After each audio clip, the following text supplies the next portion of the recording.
M Visvesvaraya जो थे उनकी बुक थी 1934 में प्लान्ड इकोनॉमी इन इंडिया। इसमें उन्होंने 10 साल के लिए एक विकास मॉडल दिया था। इसमें उन्होंने कहा था कि भारत में ना अगले 10 सालों में ना राष्ट्रीय आय को दोगुना करना है, और इसके लिए ना श्रम जो है वो जो खेती में है वो अभी हमें औद्योगिक क्षेत्र में लेके जाना है। इसके बाद में राष्ट्रीय योजना समिति 1938 में आई थी। सुभाष चंद्र बोस ने इसका गठन किया था। 1944 में बॉम्बे प्लान आया था, जिसमें उद्योगपति जो थे जहांगीर रतन जी, दादा भाई टाटा और घनश्याम दास बिरला, पुरुषोत्तम दास ठाकुरदास, लाला श्रीराम, कस्तूरबा भाई, जॉन मथाई, ये जो थे ना इन्होंने मिलके बनाया था ये।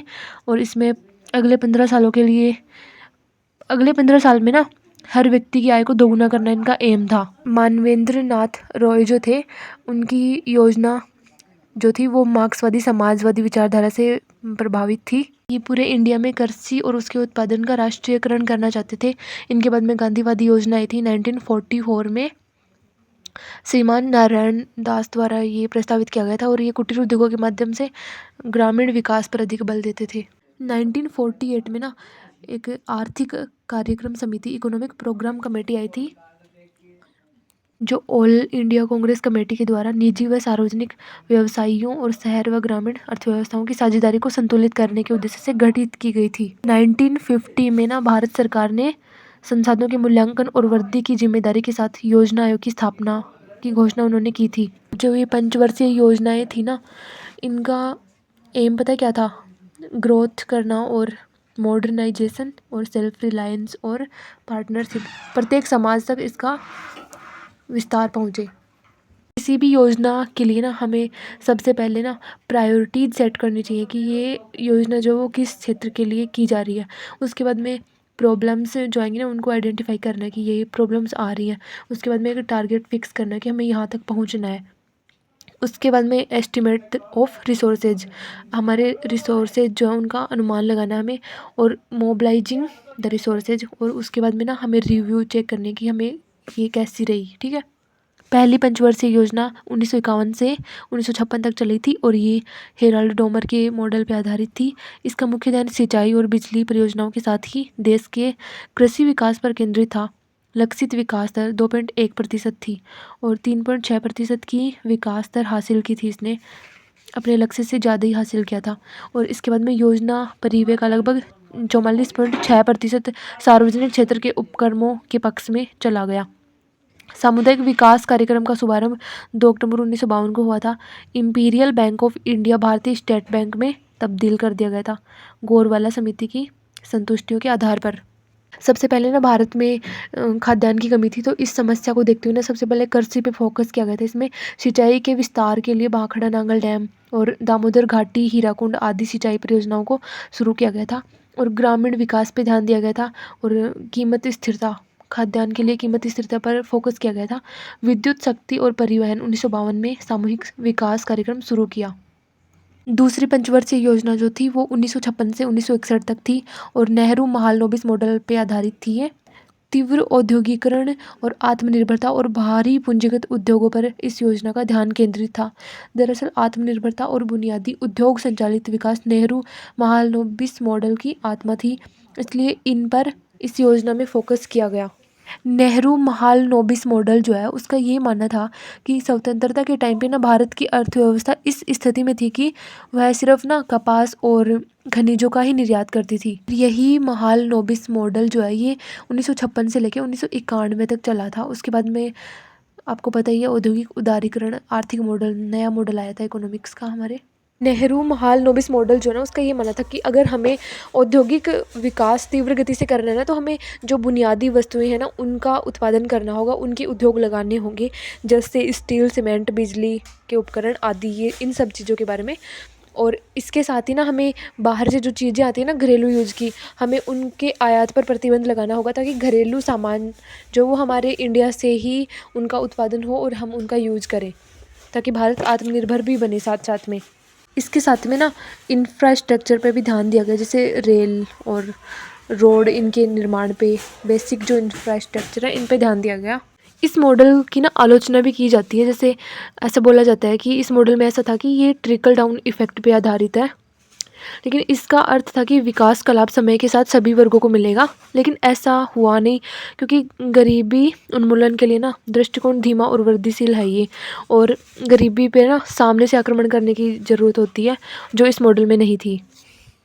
इस मॉडल के अकॉर्डिंग ना उद्योगों को ना 3 श्रेणियों में बांटा गया था। ए श्रेणी जो थी ना, उसमें ना 17 प्रकार के उद्योग थे और इनकी स्थापना ना केंद्र सरकार ही करेगी, और दूसरे टाइप के जो थे ना, उसमें 12 प्रकार के उद्योग थे जिनकी स्थापना सरकार और निजी क्षेत्र दोनों कर सकेंगे, लेकिन सरकार नेतृत्वकर्ता की भूमिका में होगी। और तीसरे टाइप के जो उद्योग थे ना, वो प्राइवेट सेक्टर के लिए खोल दिए जाएंगे। इन उद्योगों में ना विशेष रूप से लघु उद्योग शामिल थे जो उपभोक्ता की ज़रूरतों पर आधारित थे। लाइसेंस लेना ना अनिवार्य था। 1956 की औद्योगिक नीति को भारत का आर्थिक संविधान, इकोनॉमिक कॉन्स्टिट्यूशन ऑफ इंडिया कहा जाता है, और इसे पूंजीवादी बाइबल भी कहा जाता है। देश के पिछड़े क्षेत्रों में औद्योगिक विकास को प्राथमिकता दी गई, आईआईटीज़ की स्थापना पर जोर दिया गया और विश्वविद्यालयों में तकनीकी एवं व्यावसायिक पाठ्यक्रम शुरू किया गया। तीसरी पंचवर्षीय योजना जो है वो 1961 से 1966 तक चली थी। इसे गाडगिल योजना भी कहा जाता है। इस योजना का मुख्य लक्ष्य अर्थव्यवस्था को स्वतंत्र बनाना और आगे बढ़ने में सक्रिय स्थिति तक पहुंचाना था। पहली बार इसे संतुलित क्षेत्रीय विकास का लक्ष्य माना गया। 1965 में भारतीय खाद्य निगम FCI की स्थापना की गई और प्रमुख घटनाएं थी इसमें। 2 युद्ध हो गए थे, एक तो 1961 से 62 में चीन के साथ, दूसरा 1965 से 66 में गुजरात सीमा पर पाकिस्तान के साथ, और 1965-66 में भयंकर सूखे के कारण अकाल का सामना करना पड़ा था। इसमें ना इंडस्ट्री और एग्रीकल्चर को बैलेंस किया गया था, एक आत्मनिर्भर अर्थव्यवस्था, सेल्फ सस्टेनिंग इकोनॉमी बनाने की ये इसमें प्रयास किए गए थे। और 1962 में चीन का युद्ध और 65 में पाकिस्तान के साथ युद्ध के कारण महंगाई और बाढ़ आ गई थी और महामारी आ गई थी। इस वजह से ना इसमें बहुत ही ज़्यादा नुकसान हुआ। विदेशी मुद्रा का संकट भी आया था। नेहरू व लाल बहादुर शास्त्री जी की मृत्यु भी हो गई थी। इससे राजनीतिक अनिश्चितता भी थी। पूर्वी भारत में सूखा और घासें भी नहीं बची थी वहाँ पे। पश्चिम भारत में बाढ़ आ गई थी। इन सब का परिणाम यह हुआ कि 1966 में चौथी पंचवर्षीय योजना नहीं आ पाई। 1966 तक भारत में इन्फ्लेशन और बजट डेफिसिट बहुत बढ़ गया था। विदेशी मुद्रा भंडार एकदम खाली हो गया था। विश्व बैंक ने भी भारत को अपने रुपया अवमूल्यन की सलाह दी थी और रुपीज़ डिवेल्यूएशन हुआ था 1966 में। विदेशी मुद्रा भंडार बहुत कम हो गया था, अतः ज़रूरत निर्यात बढ़ाने की निर्यात के लिए उस समय रुपये का अवमूल्यन जरूरी हो गया था। निर्यातक अधिक से अधिक भारतीय बाजार की ओर रुख करें। इस डिवेल्यूएशन का लाभ भी हुआ, निर्यात तेज़ी से बढ़ा और आयात कम हुआ। इसलिए 1970-71 तक भारत का व्यापार घाटा बहुत कम हो गया। 1966 से 1969 तक ना प्लान हॉलीडेज को कहा जाता है। चौथी पंचवर्षीय योजना लागू नहीं हो सकी थी इस टाइम में। और 1966 से फिर 67 तक हरित क्रांति आ गई थी। इसमें अवकाश जो था ना, ये प्लान हॉलीडेज था इसके बीच में ही।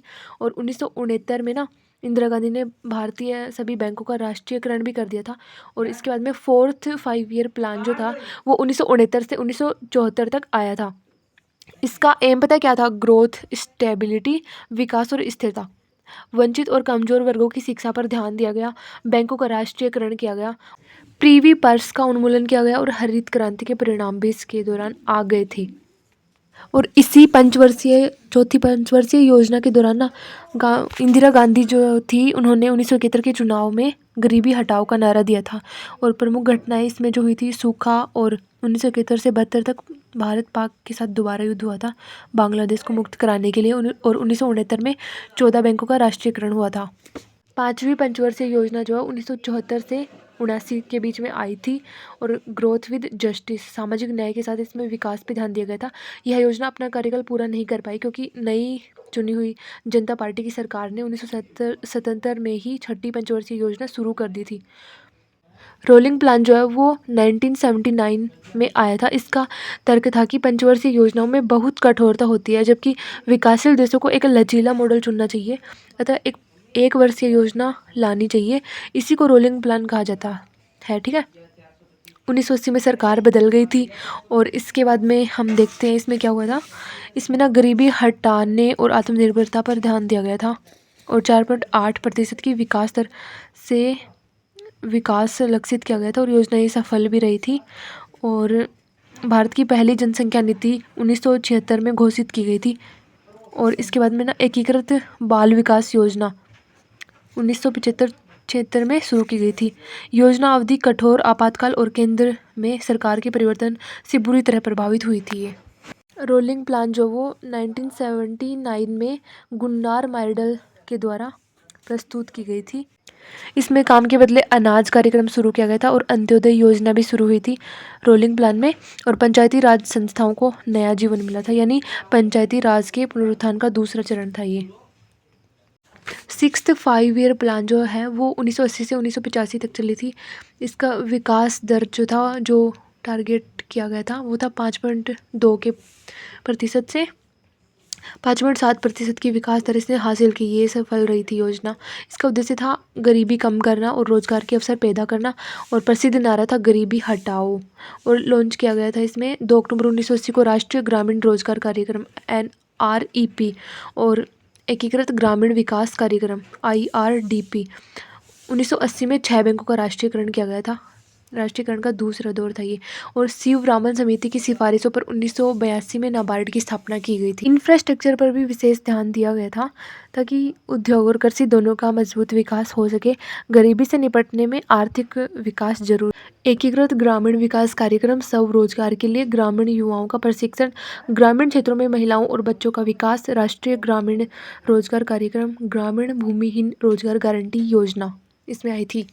7वीं पंचवर्षीय योजना जो वो 1985 से 1990 तक चली थी। खाद्य उत्पादन में तेज वृद्धि हुई, रोजगार में वृद्धि और अर्थव्यवस्था के आंशिक उदारीकरण की शुरुआत हुई थी इसमें। और लंबी अवधि की राजकीय नीति शुरू की गई थी। पहली बार 3 वर्ष की आयात निर्यात नीति की घोषणा हुई थी इसमें। प्लान हॉलीडे फिर से आता है 1990 से 91 में। और आर्थिक संकट के कारण 8वीं पंचवर्षीय योजना 1990 में ही शुरू नहीं हो पाई थी। 7वीं पंचवर्षीय योजना में ना लक्ष्य दर विकास का 5% रखा गया था, लेकिन 6% इसने हासिल की थी और योजना ये सफल रही थी। विज्ञान और तकनीक के लिए सांकेतिक योजना शुरू की गई। 1989 में लॉन्च जवाहर रोजगार योजना पहली विकेंद्रीकृत योजना थी और पहली बार निजी क्षेत्र को सार्वजनिक क्षेत्र पर प्राथमिकता मिली थी। और योजना को एक मजबूत वित्तीय रणनीति के साथ नहीं लाया गया था, जिसने अर्थव्यवस्था को भुगतान के अस्थिर संतुलन और राजकोषीय घाटे के संकट में डाल दिया था। इसके बाद में 2 वर्षीय योजना आई थी, 8वीं पंचवर्षीय योजना 1990 से 95 की राजनीतिक स्थिति राजकोषीय असंतुलन और भुगतान संतुलन के कारण आगे नहीं बढ़ सकी और अनियंत्रित राजकोषीय घाटा इसमें हुआ था। उसके बाद में उदारीकरण का दौर आया था। उसके बाद में ना 1991 में आर्थिक सुधार किए गए थे, जिसमें निजी क्षेत्र को उदारतापूर्वक निवेश को प्रोत्साहित करने के लिए ना लगे जो प्रतिबंध है ना उनको समाप्त कर दिया गया था और बेहतर उत्पादकता और लाभप्रदता के लिए अर्थव्यवस्था को खोला गया था। 8वीं पंचवर्षीय योजना 1992 से 1997 तक चली थी। यह एक वोटर शेड योजना थी, क्योंकि इस योजना में देश के आर्थिक ढांचे में संरचनात्मक सुधार किया जा रहा था। गरीबी में कमी, रोजगार सृजन, बुनियादी ढांचे को मजबूत करना, संस्था निर्माण, पंचायत, नगर पालिका आदि। इसमें लक्षित विकास दर था 5.6, लेकिन इसने हासिल किया था 6.8% विकास हासिल किया था। सफल रही थी ये भी। और इसका उद्देश्य था मानव संसाधन का विकास और रोजगार, शिक्षा, सार्वजनिक स्वास्थ्य। सांकेतिक योजना को समग्र रूप से अपनाना नरसिम्हा राव की सरकार ने भारत की नई आर्थिक नीतियों का शुभारंभ किया। राव मनमोहन मॉडल LPG इसमें आया था। 1996 में विनिवेश आयोग का गठन किया गया था। मिड डे मील योजना MPLAOSQ राष्ट्रीय सामाजिक सहायक कार्यक्रम का शुभारंभ 1992 में 73वें 74वें संविधान संशोधन अधिनियम द्वारा पंचायती राज संस्था को संवैधानिक दर्जा दिया गया था। 1992 में सेबी की स्थापना की गई थी, रेगुलेटरी बॉडी की स्थापना की गई थी, इसको वैधानिक दर्जा दिया गया था। 9th पंचवर्षीय योजना 1997 से 2002 तक चली थी। इसका उद्देश्य न्याय और समानता के साथ विकास करना था। इसका लक्षित विकास था 7% और इसने 5.6% की विकास दर हासिल की थी। इसे भारत की स्वतंत्रता के 50वें वर्ष में लॉन्च किया गया था। 2000 में राष्ट्रीय जनसंख्या नीति, राष्ट्रीय जनसंख्या कोष और जनसंख्या स्थिरीकरण कोष की शुरुआत की गई। स्वर्ण जयंती शहरी रोजगार योजना और स्वर्ण जयंती ग्राम स्वरोजगार योजना की शुरुआत की गई थी। 1997 में पूर्वी एशियाई वित्तीय संकट शुरू हो गया था। भारत ने पहली बार अमेरिकन डिपॉजिटरी रसीद ली थी, ADR, एक भारतीय कंपनी को अमेरिकन स्टॉक एक्सचेंज में सूचीबद्ध किया था। प्रधानमंत्री ग्राम सड़क योजना 1999 में शुरू हुई थी।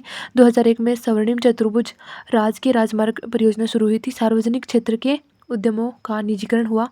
जीवन की गुणवत्ता, उत्पादन, पूर्ण रोजगार का सृजन, क्षेत्रीय असंतुलन को दूर करना, आत्मनिर्भरता इसका लक्ष्य था। इसी के बीच में पाकिस्तान के साथ कारगिल युद्ध हुआ था और दक्षिण पूर्व एशियाई वित्तीय संकट 1996 में अर्थव्यवस्था में मंदी आई थी। 10वीं पंचवर्षीय योजना 2002 से 2007 तक चली थी। अगले 10 वर्षों में भारत की प्रति व्यक्ति आय को दोगुना करना इसका लक्ष्य था। लक्षित विकास दर 8%। पहली बार योजना में केंद्र और राज्यों के विकास में 11 चुनिंदा संकेतकों के लिए निगरानी योग्य लक्ष्य निर्धारित किए गए थे। शासन को विकास का कारक माना जाता था। पंचायती राज संस्थाओं की ज़्यादा भागीदारी के साथ योजना तैयार करने में राज्यों की भूमिका भी बढ़ाई जाएगी। प्रत्येक क्षेत्र में नीतिगत और संस्थात्मक सुधार, सार्वजनिक क्षेत्रों की इकाई PSU में सुधार, कानूनी सुधार, प्रशासनिक सुधार और श्रम सुधार। 10th 5 ईयर प्लान का लक्ष्य था 8% GDP प्रतिवर्ष प्राप्त करना और 2007 तक गरीबी दर में 5% की कमी करना और साक्षरता और मजदूरी में लिंग अंतराल को 50% कम करना, सार्वभौमिक रूप से प्राथमिक शिक्षा को उपलब्ध कराना। इस टाइम पे ना वैश्विक अर्थव्यवस्था में वृद्धि हुई, इसका लाभ भारत को मिला। अर्थव्यवस्था ने 7.8% का विकास दर हासिल किया। मनरेगा और राष्ट्रीय ग्रामीण स्वास्थ्य मिशन की शुरुआत इसी में हुई थी। 11th 5 ईयर प्लान जो है वो 2007 से 2012 तक चला था। शीघ्र समावेशी विकास का इसमें लक्ष्य था। इसे चक्रवर्ती रंगराजन ने तैयार किया था। लक्षित विकास दर थी 8.1%। 7.9% की विकास दर हमने हासिल की थी। 9 से 10% सकल घरेलू उत्पाद विकास को सुनिश्चित लक्ष्य था इसमें। इसका लक्ष्य था तेज और समावेशी विकास, आर्थिक विकास में वृद्धि करके और इसे समावेशी बनाना और बेरोजगारी को 5% तक कम करना। कृषि, शिक्षा और आधारभूत संरचना में विशेष जोर देगी। लेहमैन ब्रदर्स बैंक जो है ये डूब गया था इसमें और ग्रीस को संप्रभु ऋण संकट का सामना करना पड़ा। मंदी का प्रभाव भारत में निवेश पर पड़ा। भारत के साथ में ना पूरी दुनिया ने केसेनियन आर्थिक मॉडल को चुना था और इस मंदी से बाहर निकलने के लिए ना मनमोहन सिंह का मॉडल काम में आया था। केसेनियन आर्थिक मॉडल पता है क्या था? बैंकों द्वारा सस्ता ऋण दिया जाना और मजदूरी युक्त काम दिया जाना, जिसे तालाब, वृक्षारोपण, रोड आदि इनका निर्माण करना। भारत में मनरेगा का बजट बढ़ाया गया था इसमें और RBI को ब्याज दरें कम करने के लिए कहा गया था। और 12वीं पंचवर्षीय योजना जो 2012 से 2017 में आई थी और इसका उद्देश्य था तीव्र, अधिक समावेशी और सतत विकास को बढ़ावा देना। विकास दर के लक्ष्य थे 9% और 12वीं पंचवर्षीय योजना का व्यापक उद्देश्य था गरीबी को कम करना, राज्यों में और राज्यों के भीतर क्षेत्रीय समानता में सुधार करना, अनुसूचित जाति, अनुसूचित जनजाति, अन्य पिछड़ा वर्ग, अल्पसंख्यकों के लिए रहने की स्थिति में सुधार करना, भारतीय युवाओं के लिए रोजगार के आकर्षक अवसर पैदा करना, लैंगिक असमानता को खत्म करना और FYP के अंत तक 90% भारतीय परिवारों को बैंकिंग सेवाओं तक पहुंच प्रदान करना। 12वीं पंचवर्षीय योजना, सॉरी ये 5 ईयर प्लान है, ठीक है, FYP सॉरी, अंत तक पिछले अनुमानों की तुलना में खपत गरीबी का हेड काउंट अनुपात 10% अंक कम किया जाना और हर साल 1 मिलियन हेक्टेयर हरित आवरण बढ़ाएं और सकल घरेलू उत्पाद के प्रतिशत के रूप में इंफ्रास्ट्रक्चर में निवेश को बढ़ाकर 9% तक पहुंचाना और तेज, टिकाऊ, अधिक समावेशी विकास 8% ग्रोथ रेट। 2016 में विमुद्रीकरण किया गया। सरकार ने योजनागत विकास मॉडल को छोड़ दिया और नीति आयोग का गठन कर दिया था। उसके बाद में 2015 में नीति आयोग आया था और national institution for transforming India इसका फुल फॉर्म है। इसके बाद में हम देखते हैं योजना आयोग की जगह नीति आयोग क्यों आया था, ठीक है। इसे प्रतिस्थापित करने का कारण यह था कि अर्थव्यवस्था की प्रकृति बाजार प्रधान अर्थव्यवस्था की ओर परिवर्तित होने लगी थी। अब हम पिलर्स ऑफ नीति आयोग की बात करते हैं। तो इसके पिलर्स हैं pro people, women empowerment, pro activity, transparency, inclusion of all, participation, equality और कोऑपरेटिव एंड कॉम्पिटिटिव फेडरलिज्म, सहयोगी और प्रतिस्पर्धी संघवाद। ओके, नीति आयोग के कुछ इनिशिएटिव हम देखते हैं। इंडिया इनोवेशन इंडेक्स, अटल इनोवेशन मिशन, समग्र जल प्रबंधन सूचकांक, ई अमृत पोर्टल, आकांक्षी जिला कार्यक्रम, स्कूल शिक्षा गुणवत्ता सूचकांक, SDG इंडिया इंडेक्स, जिला अस्पताल सूचकांक, women transforming India award, strategy for new India @75, सुशासन सूचकांक, महिला उद्यमिता कार्यक्रम WUEP। अब हम नीति आयोग और योजना आयोग में डिफरेंस देख लेते हैं। नीति आयोग विशेषज्ञों का एक प्रबुद्ध दल और एक सलाहकार तंत्र है जो राज्यों पर अपनी नीतियां नहीं थोपता है। योजना आयोग, यह राज्यों और आयोग द्वारा अनुमोदित परियोजनाओं पर नीतियां लागू करने की शक्ति इसके पास थी। अब हम निधि आवंटन की बात करते हैं।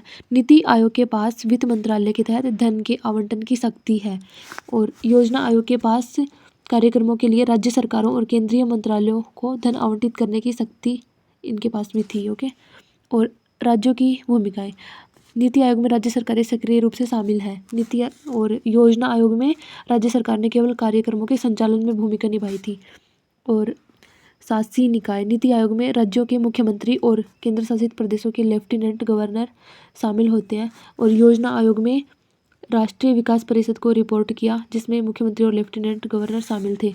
और नीति आयोग में ना मुख्य कार्यकारी अधिकारी CEO की नियुक्ति प्रधानमंत्री द्वारा की जाती है और इसका परिषद का अध्यक्ष होता है जो, ठीक है।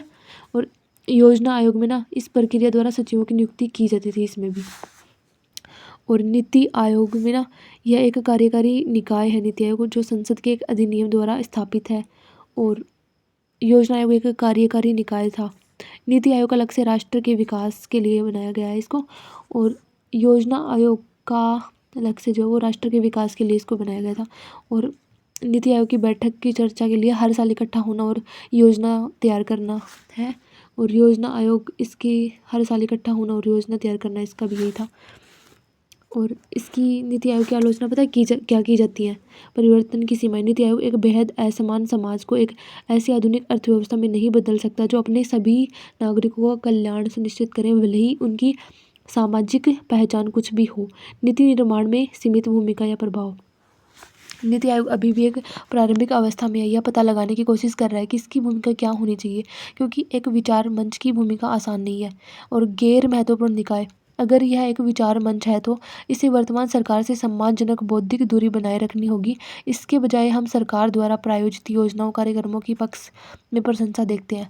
सीमित जवाबदेही, यह विशिष्ट प्रश्नों का उत्तर देने में असमर्थ है, जैसे 90% असंगठित क्षेत्र में क्यों काम कर रहे हैं। और इसके अलावा आज की तारीख में संगठित क्षेत्र अधिक से अधिक अनौपचारिकीकरण हो रहा है। महिलाओं के उत्थान के लिए ज़्यादा कुछ भी नहीं।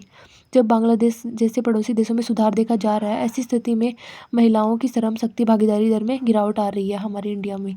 समर्पित समय अवधि, जांच और संतुलन को बनाए रखकर समय पर काम करने में मदद करती है। और नौकरशाही जो है ना, उसकी निष्क्रियता और कर्तव्यहीनता काम के प्रवाह में बाधाएं उत्पन्न करती है, जिसे जवाबदेही बनाना चाहिए। भाई ये है ना हमारी ब्यूरोक्रेसी, इसको ना रिस्पॉन्सिबल ठहराना पड़ेगा हमको के। नीति आयोग प्रशासन को बेहतर बनाने और सार्वजनिक सेवाओं की बेहतर विवरण के लिए नए तरीकों को लागू करने में योगदान दे सकता है। विकेंद्रीकरण से हमारे विविध और लोकतांत्रिक देश को मदद मिलेगी। सिस्टम के हितधारकों में संगठनात्मक शिक्षा को तीव्र रूप से देने में मदद करने की तरीकों की ज़रूरत है, जिन्हें एक साथ योजनाएं बनानी चाहिए और इसी तरह उन्हें एक साथ लागू भी करना चाहिए। इस प्रकार पास में कोई योजना होना काफ़ी नहीं है, बल्कि इसके सहकारी संचालन के लिए एक रणनीति भी होनी चाहिए। नीति आयोग को स्वयं को नियंत्रित करने का प्रयास न करने की दिशा में केंद्र को राजी करने के लिए एक सलाह आधारित निकाय के रूप में काम करना चाहिए। इसका काम राष्ट्रीय समस्याओं के समाधान को बढ़ावा देने का ही होना चाहिए। ओके, नीति आयोग प्रशासन को बेहतर बनाने और सार्वजनिक सेवाओं की बेहतर वितरण के लिए नए तरीकों को लागू करने में योगदान दे सकता है। ओके।